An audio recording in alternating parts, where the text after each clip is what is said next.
सोलापूर जिल्ह्यातील माळशिरस तालुका आणि मार्करवाडीमध्ये आज नेमकं झालं तरी काय? या मार्करवाडीमध्ये आता सध्या महाराष्ट्रात विधानसभेच्या निवडणुकाची पूर्ण प्रक्रिया पार पडली आणि या मार्करवाडीमध्ये पुन्हा एकदा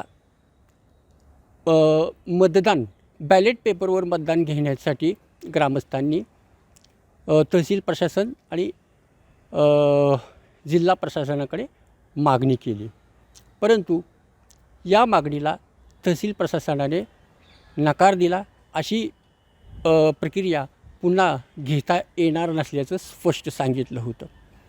त्याचबरोबर या ठिकाणी मार्करवाडीमध्ये आज 3 डिसेंबर रोजी ग्रामस्थांनी पूर्ण बॅलेट पेपरवर निवडणूक प्रक्रिया घेण्याचा निर्णय घेतला आणि स्वखर्चाने ही सगळी निवडणूक प्रक्रिया राबवण्यात आली होती.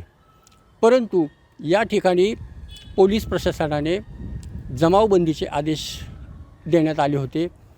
त्या ठिकाणी 5 व्यक्तीच्या वरती जास्त लोकांचा सहभाग असला तर पोलीस प्रशासन या ठिकाणी गुन्हे दाखल करण्यास सांगण्यात आलं होतं. नेमकी ही निवडणूक प्रक्रिया म्हणजे काय झालं तरी काय मार्करवाडीमध्ये, असा पहिलाच निर्णय मार्करवाडी ग्रामस्थांनी घेतला.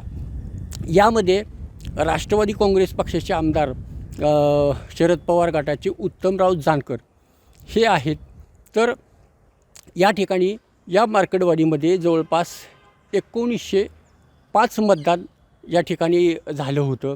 त्याचबरोबर या ठिकाणी उत्तमराव जानकर यांना 843 मतदान या ठिकाणी मिळालं होतं. तर दुसरे उमेदवार भाजपचे आमदार राम सातपुते जे होते त्यांना 1005 मतं मिळाली होती.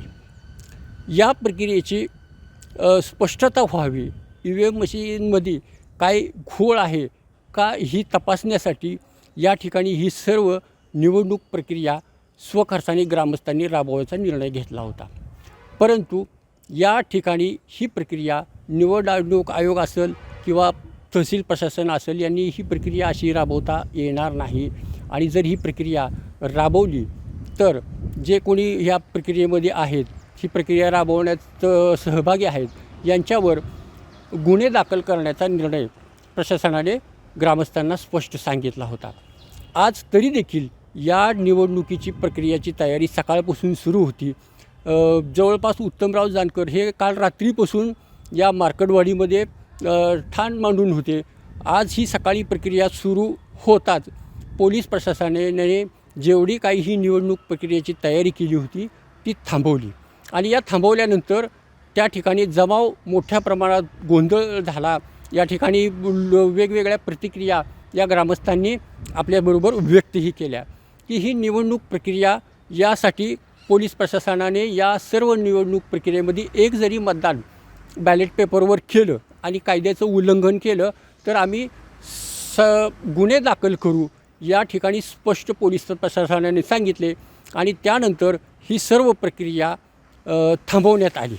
नेमकं या ठिकाणी ही प्रक्रिया घेण्याचं कारण तरी काय की राष्ट्रवादी काँग्रेसचे उत्तमराव जानकर हे आता सध्या आमदार आहेत.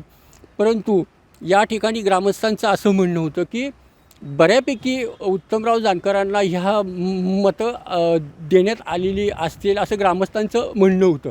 परंतु ही मतं बऱ्यापैकी EVM मशीनच्या घोळ असला कारणाने किंवा असेल असं त्यांची शंका असल्यामुळे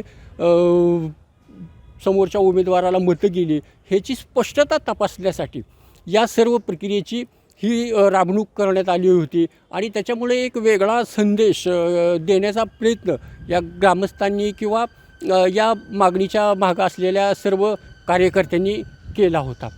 परंतु ही प्रक्रिया अशी याआधी कधीच राज्यात किंवा देशात अशी कधीच घडली नाही. त्यामुळं या प्रक्रियेसाठी ही प्रशासन असेल किंवा निवडणूक आयोग यांनी कुठल्याही प्रकारची परमिशन या बॅलेट पेपरवर घेण्यासाठी देण्यात आली नव्हती.